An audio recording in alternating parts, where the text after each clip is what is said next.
దేవరాగం జ్ఞానయోగం వ్యాసపీఠం బహువేదశాస్త్రం బోధామృతహిత శ్రీమన్నారాయణం శివగౌరీ సంభాషిత సకల పురాణం అష్టాక్షరి పంచాక్షరి మంత్రావరణం అఖిల దేవతా సంస్తుతి పారాయణం జయమంగళకరమీ ప్రవచన శ్రవణం అనుదినము శుభము సుఖము జీవన గమనం దేవరాగం జ్ఞానయోగం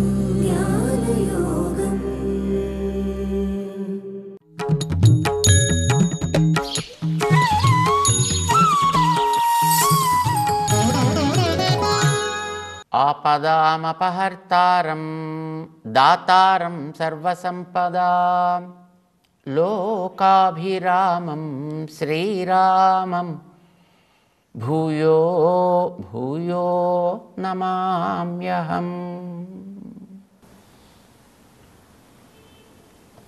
జై శ్రీమన్నారాయణ.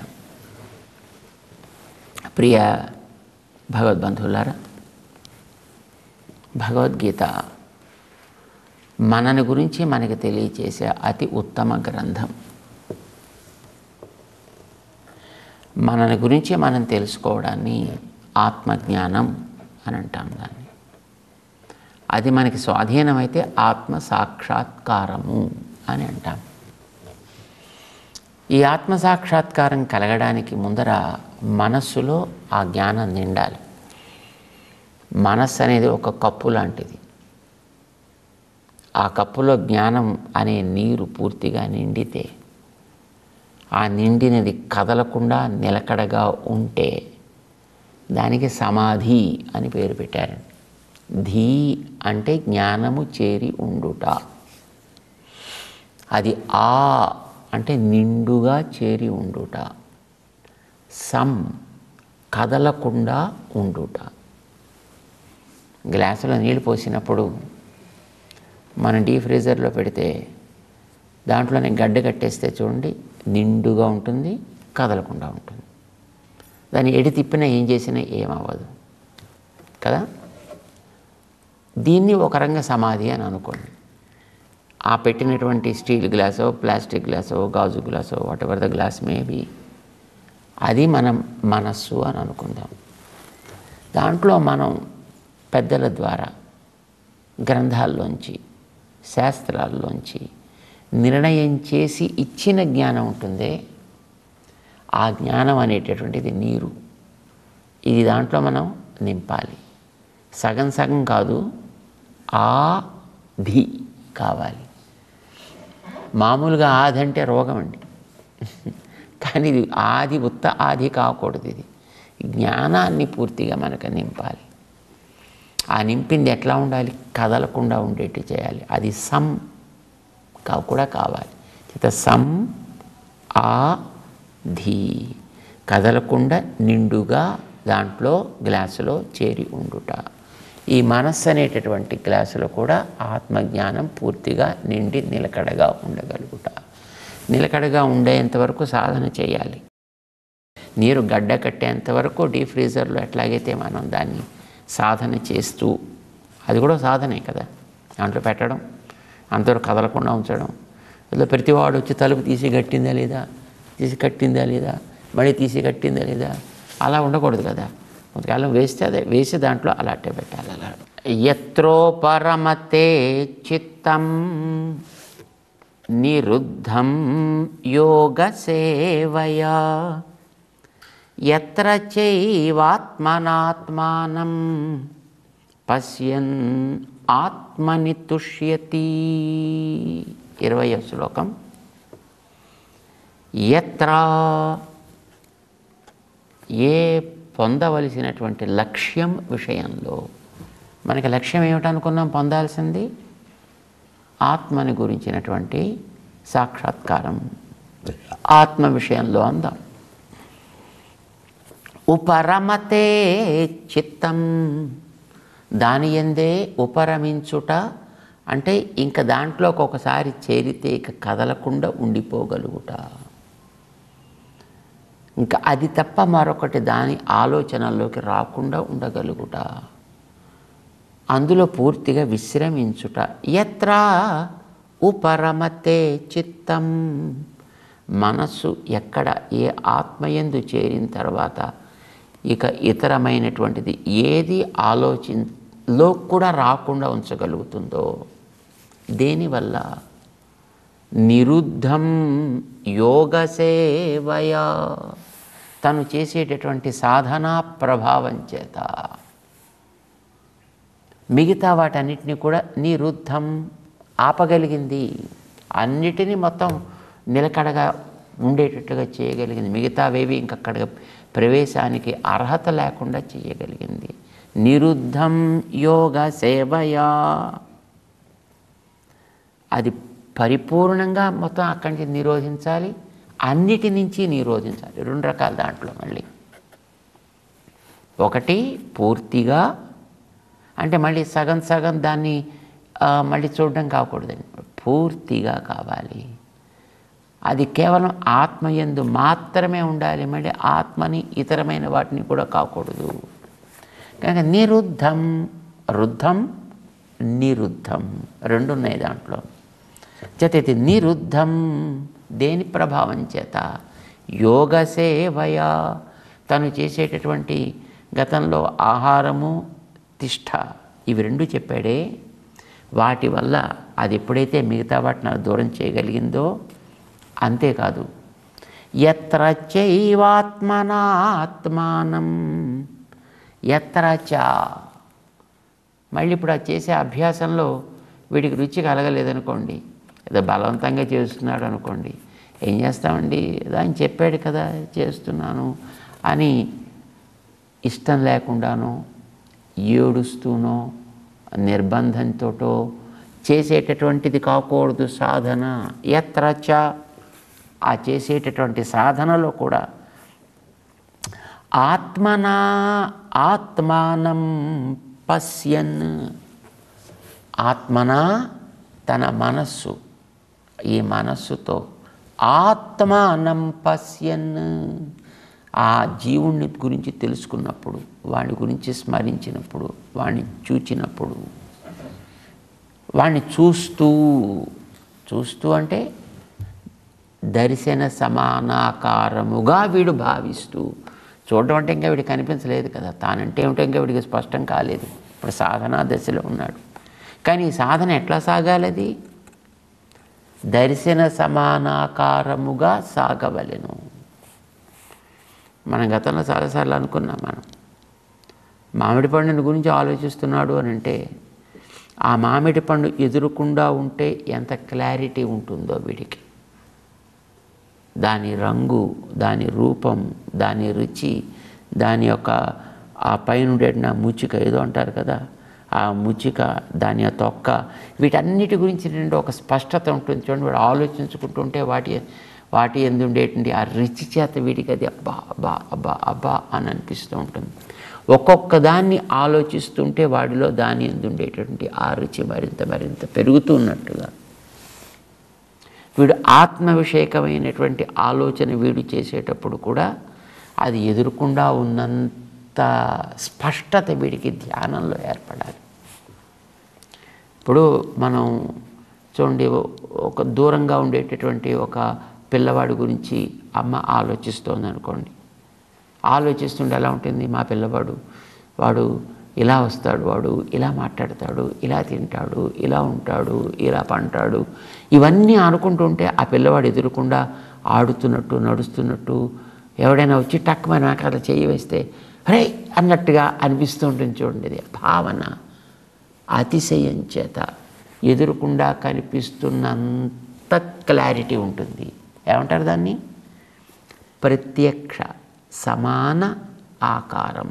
ప్రత్యక్షం కాదు, అలా అని పరోక్షము కాదు అది.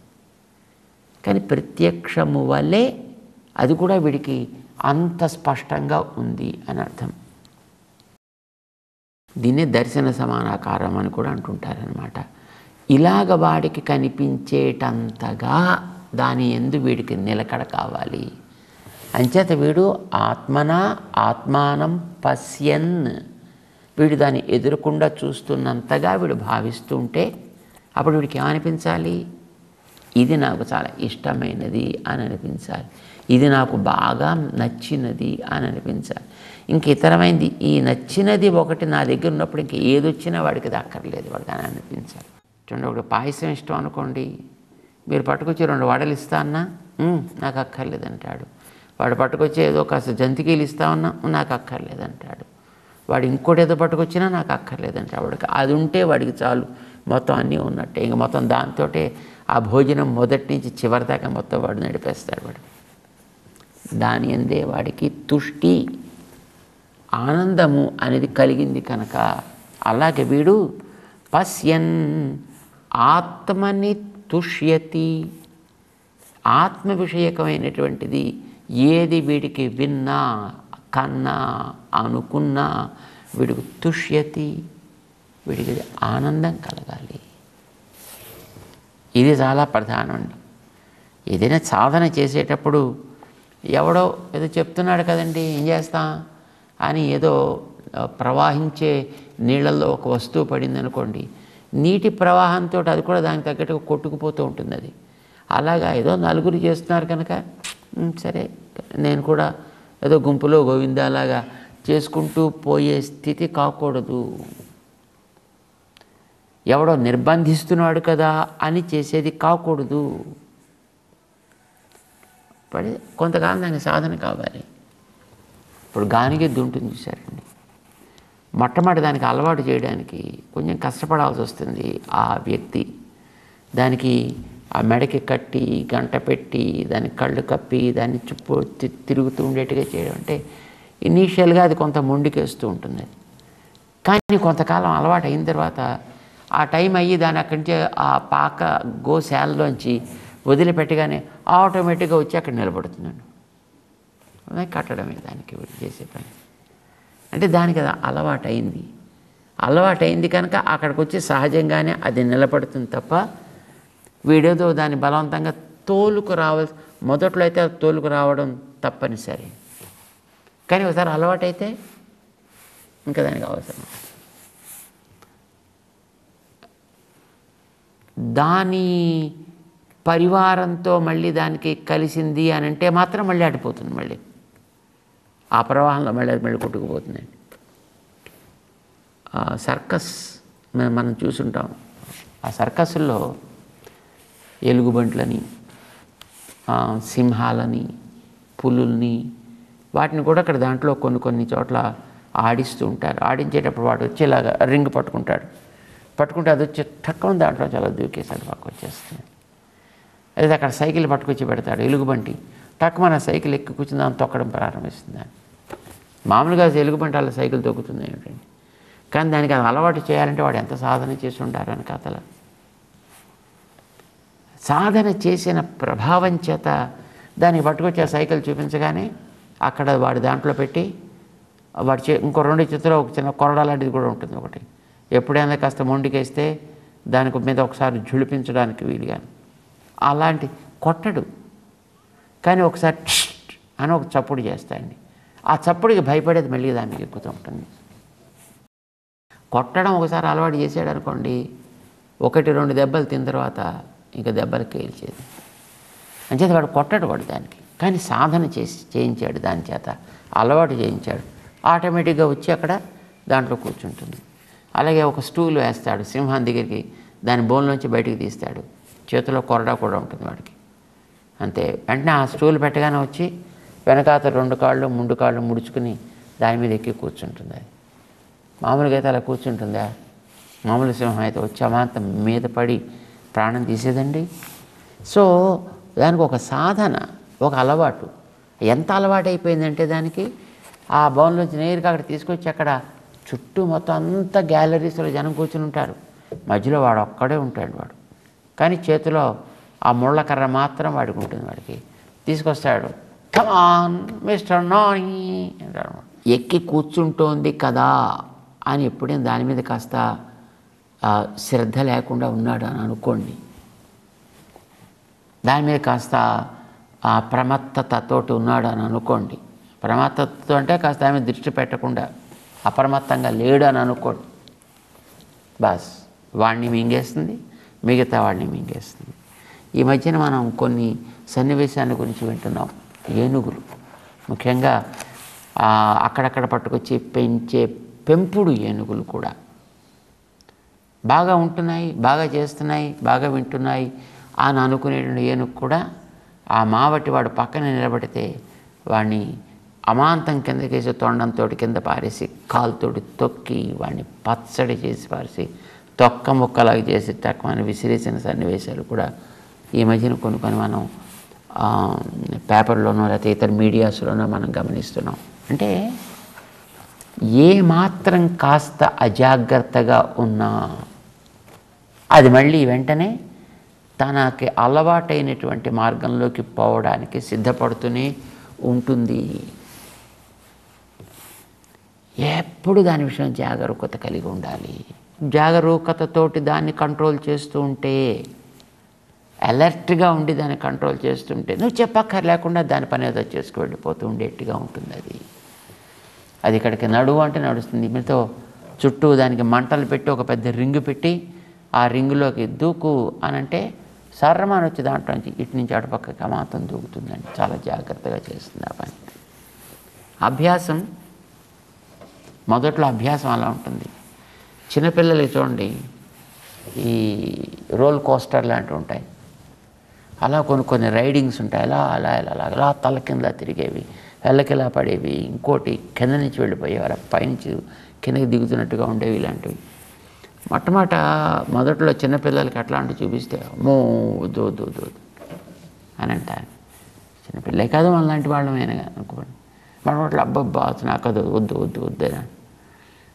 1, 2, 3 సార్లు దాంట్లో ఒకసారి తిరిగాడు అనుకోండి, ఇంకా తిరిగిన తర్వాత మీకు చెప్పక్కర్లేదు. ఆ పిల్లలు అక్కడ దాకా వచ్చామంటే రా రా రా అని మనని చెయ్య పట్టుకుని లాక్కుపోతారు దాని దగ్గరికి. దాంట్లో వాళ్ళకి ఎక్కించేంతవరకు వాళ్ళు ఒప్పుకోరు. ఇది మనం పిల్లల దగ్గర చూస్తాం. మనం మనస్సు అనేటటువంటి ఒక పిల్లవాడికి మొదట అలవాటు చేయడానికి నువ్వు ఆత్మదృష్టి, ఆత్మవైపు ప్రయాణం, దీన్ని మొట్టమొదటి కలిగించాలి అని అంటే చాలా కష్టపడాల్సి వస్తుంది. ఎందుకంటే దానికి తెలియని ఫీల్డ్ అది. తెలిసిన ఫీల్డ్ అంతా బయట ఫీల్డ్ కనుక బయట ఫీల్డ్తోటే ఎప్పుడు పరిచయాలు, ఎప్పుడు అలవాట్లు దాంతో ఉండేటప్పటికీ నువ్వు ఎప్పుడైనా లోపలికి దాన్ని ఒకసారి మరల్చి వీటి యందు నువ్వు ప్రవర్తించాలి అని అంటే అవేమిటో అంతా ఇబ్బందికరం అనేది అనిపిస్తుంది. కానీ కొంతకాలం అభ్యాసం చేసిన తర్వాత నువ్వు చెప్పకుండానే నేరుగా అక్కడికి వెళ్ళిపోయేటట్టుగా, ఆ టైం అయిందంటే నేరుగా అక్కడికి వెళ్ళిపోయి అక్కడే నిలబడుతున్నాయి. ఇలాగా అభ్యాసం మన మనస్సుకి లోపల ఆత్మవైపు మనం నడిచేటట్లుగా చేసే సాధన చేయాలి. అది పశ్యన్ ఆత్మని తుష్యతి దాకా తీసుకువెళ్ళాలి. అది ఆత్మని చూసి ఆనందించగలిగి. మామూలుగా అయితే ఇద్దరికి ఏంటి, ఆత్మని చూసి ఆనందం ఉండదండి. దానికి ఆత్మ గురించి చెప్పగానే ఆవలింతలు ప్రారంభమవుతాయి, లేకపోతే అప్పుడే నిద్ర రావడం ప్రారంభిస్తుందండి. ఆత్మ గురించి ప్రారంభించాలంటే నిద్ర ప్రారంభం. అదే మళ్ళీ ఒక టీవీ సినిమా పెట్టండి, లేదా అదే ఇంకొకటి ఏదో పెద్ద ఏదో ఒక మ్యూజిక్ పెట్టండి, లేకపోతే మరొకటి ఏదో పెట్టండి, ఒక గేమ్ పెట్టండి, వెంటనే మొత్తం అంతా అలర్ట్ అయిపోతారు. అలవాటైనది ఇది. దీంట్లోంచి వచ్చే నిద్ర కూడా పోయి దాని విషయాల్లో అలా చేతులు కట్టుకుని ఏకాగ్రత చోటు చూసే స్థితి ఎలా కలుగుతుందో ఒక భౌతికమైనటువంటి విషయాల్లో ఈ స్థితి నీకు లోపల ఉండేటువంటి నీ విషయంలో, ఆత్మ విషయంలో కలిగేటట్టుగా చెయ్యగలగాలి. అయితే ఇది ఒక మెట్టు మాత్రమే. అది వేళం దాన్ని స్మరించుకోవడం చాలదు మనకి, ఉపరమతే దాకా కావాలండి. దాని అందు అది పూర్తిగా ఆసక్తమైపోయి ఇంకా ఎటూ కదలనేటువంటి స్థితి దాంట్లో ఏర్పడేటట్లుగా సాగాలి. యత్ర చైవ ఆత్మానాత్మానం పశ్యన్ ఆత్మని తుష్యతి. ఆత్మని, ఆత్మ విషయములో మనస్సు తుష్యతి, ఆనందించగలిగేటట్లుగా ఉండాలి. అలా ఉండాలంటే ఏం చేయాలి? దానికి ఆత్మయందే ఉపరతి ఏర్పడాలి, ఉపరమము దాని ఎందు కలగాలి. ఉపరమం అంటే ఇంకా మిగతా దేన్ని నివ్వనటువంటి విషయం దానికి కావాలి. ఆళ్వార్ అంటారండి, నమ్మాళ్వార్ అని మన ఆళ్వార్లో మహానుభావులు ఒక ఆయన, పెద్ద ఆయన తన మనస్సును గురించి చెప్పుకుంటూ అంటారండి, నేను ఈ మనస్సుని మొట్టమొదట అసలు దేవుడి గురించి స్మరించద్దు అన్నానండి. కానీ ఇప్పుడు అది ఏ స్థితికి వచ్చిందంటే దానికి సిగ్గు బొగ్గు కూడా లేకుండా నేను వద్దన్నప్పటికీ వెళ్ళి ఇంకా అక్కడ తప్ప ఇంకొక కూర్చోనేటువంటి స్థితి వచ్చేసిందండి. దానికి నలుగురు నిందిస్తున్నప్పటికీ కూడా కేర్ చేయనటువంటి స్థితి దానికి వచ్చేసింది. తన మనసును గురించి చెప్పుకుంటారు. ఆళ్వారు తమనే ఒక నాయికగా భావన చేసినప్పుడు, నాయిక తల్లిగా తమని భావన చేసుకుని, ఆళ్వార్లో అద్భుతమైన భావనలండి. ఒకటి తమ యొక్క స్థితిని తాము మారిపోయి ఒక నాయికగా, భగవంతుడిని ఒక నాయకుడిగా అందరూ భావించుకుంటారు. ఆ తర్వాత రెండవ స్టెప్ అన్నమాట, రెండవ లెవెల్, ఆ నాయికని అలాగ పడిపోయినటువంటి ఏదో తన యొక్క నాయకుడిని తలుచుకుంటూ తాను సర్వము కోల్పోయినటువంటి ఒక నాయికని చూసి ఆ నాయిక తల్లి పడే బాధ ఎలా ఉంటుందో అలా కొన్ని పాటలు పాడతారు. ఆ నాయికని చూసి నాయిక తల్లి పడే భావనని గుర్తించి ఆ తల్లిగారితో ఉండేటటువంటి నాయికతోటి పరిచయం బాగా కలిగినటువంటి ఒక చెలికత్తె ఎట్లా మాట్లాడుతుందో అట్లా ఒక లెవెల్లో మాట్లాడతారండి. అంటే తమని తాము మరిచిపోయి ఒక లెవెల్, తల్లిగా ఒక లెవెల్, చెలికత్తెగా ఒక లెవెల్, ఆ తల్లినో చెలికత్తెనో చూస్తూ వాళ్ళతో మాట్లాడే మరొక వ్యక్తిగా ఒక లెవెల్, ఇలాగా వారిలో ఉండేటువంటి ఆ భావన అత్యద్భుతంగా మనకి అనిపిస్తుంది అన్నమాట. వారి ప్రబంధాల్లో ఒక చోట వారు అంటారు అట్లాగా, మా అమ్మాయి అసలు ఇంకా వద్దన్న అటే పరిగెట్టుకుపోతుంది తొలవిల్లి మంగళ క్షేత్రాన్ని గురించి చెబుతూ, వద్దన్నప్పటికీ అక్కడ వెళ్ళిపోతుంది. నలుగురు చూసి నవ్వుతారే అన్న వినిపించుకోవట్లేదండి. ఊరవర్ కవ్వై ఎరువిట్టు అంటారు. ఊళ్ళో వాళ్ళంతా కూర్చుని తిడుతుంటే అదే ఒక మొక్కకి ఎరువేస్తే మరింత బాగా ఎలా పెరిగిపోతూ ఉంటుందో అలాగే మా అమ్మాయికి మిగతా వాళ్ళంతా కలిసి చేసే నింద అదే ఒక పెద్ద ఎరువైపోయి దాంతో మరింత అతి పిచ్చి అయిపోయిందని అనుకోండి మా అమ్మాయి అని అంటూ తన కుమార్తె యొక్క దశని చూసి తల్లి పొందేటటువంటి ఒక అనుభూతిగా వారు చెప్తారు భగవంతుడి విషయంలో. ఇట్లా మనస్సు భగవంతుడి విషయంలో ప్రవర్తించాలని వారంటారు. ఇక్కడ భగవద్గీతలో ఆ మనస్సు ఆత్మ విషయంలో ప్రవర్తించాలి అని అంటారు. అది ఆత్మ పరమాత్మ అనే విషయం పక్కన పెడితే లక్ష్యంగా పెట్టుకున్న దాని విషయంలో అది ఉండాల్సినటువంటి స్థితి ఎట్లాంటి అదే ఉండాలి, అది నిండి ఉండాలి, అది నిలకడగా ఉండాలి, అదే నిలకడగా ఉండాలి, మిగతా ఏవి కూడా దాంట్లో నిలవనటువంటి స్థితి ఏర్పడాలి. దీన్ని చెప్తున్నాడు ఆయన. యత్ర ఉపరమతే చిత్తం నిరుద్ధం యోగ సేవయా యత్ర చైవ ఆత్మనాత్మానం పశ్యన్ ఆత్మని తుష్యతి. ఆత్మయందే వాడికి తుష్టి. మనసుతోటి ఆత్మని తప్ప మరొక దాన్ని చూడడు. ధ్యానంలో దాన్నే చూస్తాడు, ఫలము దాన్నే కోరుకుంటాడు. అది వచ్చిందంటే ఇంకా వాడికి ఏది పట్టదు, ఏది తోచదు, దేని యందు ప్రవర్తించడు. దానికి కారణం ఏమిటి?